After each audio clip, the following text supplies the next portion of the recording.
मैं अखिलेश जी आपके पास आऊं उससे पहले मेरे साथ वारिस पठान भी जुड़ गए एमआईएम के नेता। बहुत बहुत स्वागत आपका वारिस पठान जी। तेलंगाना में भी चुनाव हुआ, मैं राजस्थान की अभी बात कर रहा था, राजस्थान के लीडर्स से भी बातचीत हो रही थी। एक चीज जो नजर आ रही है कि यहां पर मुस्लिमों का जो वोट है राजस्थान में वो कांग्रेस की तरफ गया है, कांग्रेस को मिल रहा है। तेलंगाना में क्या हुआ है, कुछ आइडिया है आपको, कुछ समझ पा रहे हैं आप? देखिए सर, राजस्थान में हम पहली मर्तबा लड़े चुनाव, जिसमें हम 8 सीटों के ऊपर चुनाव लड़े। अब जिसको जनता मोहब्बत से नवाजेगी, दुआओं से नवाजेगी, वो जीतेगा। मगर एक लोगों की मोहब्बत थी हमारे साथ ही, हमको वहाँ पे महसूस हुआ। मैं खुद वहाँ पे था, 5 दिन सब घूमे राजस्थान। अब बात नंबर दूसरी, ये तेलंगाना की आपने बात की, तो बिल्कुल आपका तो एग्जिट पोल दिखा रहा है कि 5-9 हम टोटल 9 सीट पे तो लड़े हैं तेलंगाना के अंदर इस मरतबा। हमारे 7 सिटिंग एमएलए, और मुझे यकीन है कि जिस हिसाब से कल पोलिंग हुआ है और जो हमको वहाँ से फीडबैक्स मिला है, उस हिसाब से हम आराम से 7 सीटों के ऊपर बहुमत के साथ जीत रहे हैं। और जो 2 सीट है उसके ऊपर टफ कंपटीशन है, लेकिन वहाँ भी हमको यकीन है कि हम जीत जाएंगे, क्योंकि वहाँ पर काम किया है। देखिए, काम को लोगों ने बहुत सराहा है इस मरतबा। लोगों ने डेवलपमेंट देखा है, ओवैसी ब्रदर्स का विकास देखा है, और हमारे को लोगों आप कह रहे हैं काम को बहुत सराहा है। हैदराबाद का वो जो पूरा रीजन है, जो इलाका है जहां आपकी पकड़ मानी जाती है, वहां तो वोटिंग भी कम हुई इस बार बहुत। क्या वजह नजर आती है आपको? इस तरीके से निराशा क्यों वोटर्स में? फिर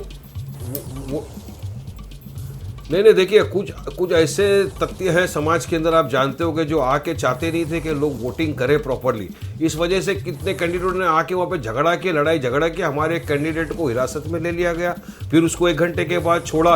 तो काफ़ी रीते वहाँ पे इस तरह की भी चीज़ें हुई है कि लोगों को पोलिंग करने से रोका जा रहा था। हाँ, कुछ जगहों पर परसेंटेज कम हुआ है। ये क्यों कम हुआ है तो भी बाद में पता चलेगा। इस हिसाब में कोई सेफोलॉजिस्ट या पॉलिटिकल एनालिस्ट तो नहीं हूँ, लेकिन जो मुझे वहाँ से पता चला उस हिसाब से मैं आपको बता सकता हूँ कि काफ़ी लोगों ने एमआईएम के फेवर में वोटिंग दिया है। और बात नंबर 2, यहाँ पे आप ये बता रहे हैं कि कांग्रेस सत्ता बना रही है, ये आपका ठीक है, ये तो एग्जिट पोल है, एग्जैक्ट पोल तो ये नहीं है। मगर फिर भी जहां तक मुझे लग रहा है, अभी भी इस वक्त भी मैं आपको बता सकता हूं सर, कि लोगों ने केसीआर को बहुत वोट दिया है, बीआरएस पार्टी को बहुत वोट दिया है। और मुझे अभी भी लग रहा है कि शायद बीआरएस जीतेगी और केसीआर तीसरे टर्म के भी वहां पे सीएम बनेंगे। लोगों ने उनके काम को भी सराहा। कितनी जगह पे तो वहां पे ऐसा हुआ सर, मैं था 5 दिन तक वहां पर, चुनाव की रैली की, रोड शो की, हर पूरी तरीके से वहां पर।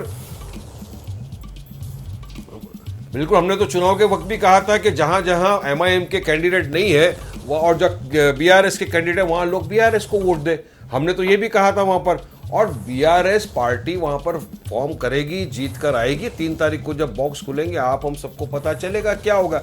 हमको यकीन है वहां पर कितनी जगहों पर बीजेपी और कांग्रेस ने मिलकर, सुनिए, तेलंगाना में आंखों देखी बात बता रहा हूं सर, कितनी जगहों के ऊपर ये बीजेपी और कांग्रेस ने मिलकर हमारे कैंडिडेटों को हराने की पूरी तरह कोशिश करी है। कितनी जगहों पर वहां पर ये लोगों ने किया। ये दोनों एक दूसरे, एक ही सिक्के के 2 पहलू है। वहां पर ये चाहते नहीं है कि मजलिस आगे बढ़े। इनका एक ही चीज है कि हमारे को किसी भी तरह दबा के रखे। मुझे लगता है इसका जवाब अखिलेश जी को आपको देना चाहिए। अखिलेश जी मेरे साथ जुड़े हुए हैं। आपका ठीक है, आपके पास आता हूं वारिस पठान जी। जैसे ही घड़ी का काटा दोपहर 2:30 पे आए, बबीता जी का दिल सास बहू साजिश के लिए मचल जाए।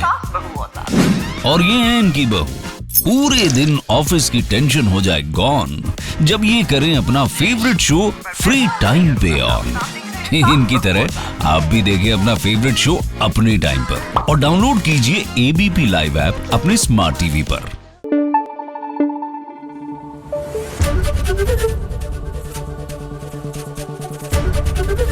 एबीपी न्यूज आपको रखे आगे।